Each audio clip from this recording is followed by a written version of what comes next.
haha mistep nga kille ngari ni fansi ni khana wari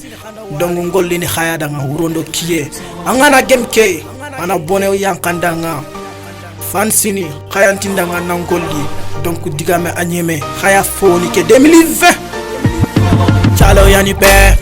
yani pe comme ni fallait meno MC Godé la qui dira non yani pe oh radio fallait me chalo yani pe soni rap no yani numéro 1 fatambine anno lante nyana fo ulle kenu nyageni ikana ke nyani masake yani pepe yani numéro 1 Nini ni mengrini soni rapu no nyarente sere ke bega wolinkane ke li daru lende ne golle nyani me brekente segerene brekente khobene mama khachare me nyatare kono ngimpale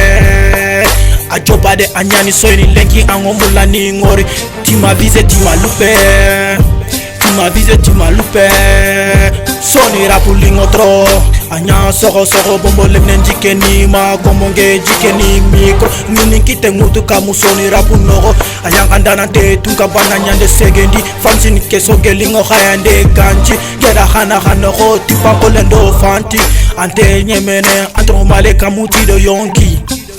amula nanjoy mangori oyo amula nanjoy mangori do khalisi nyamuru ndene me Chalo yani pe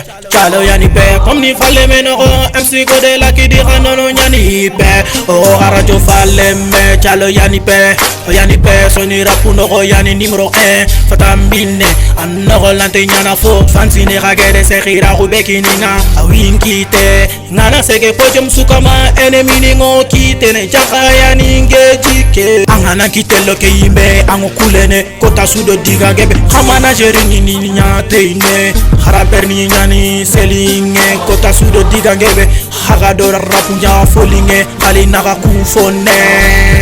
Toronte kitene game khama khadunene khali naka kufone rabuke limuchine ngakamana folinge nyakine khanano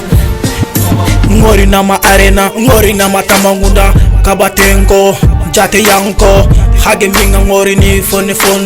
serena tingo tibolingo daka seningo jate yanko hage minga ngori ni fone serena tingo tibolingo daka seningo Chalo yani pe comme ni fallait meno MC Godé la qui dira non yani pe oh radio fallait me chalo yani pe soni rapu no yani numéro 1 fatambine anno lante nyana fo ulle kenu nyageni ikana ke nyani masake yani pepe yani numéro 1 jeune millionnaire Bakary Hamidou Njoka Kamara la sipune mone bodé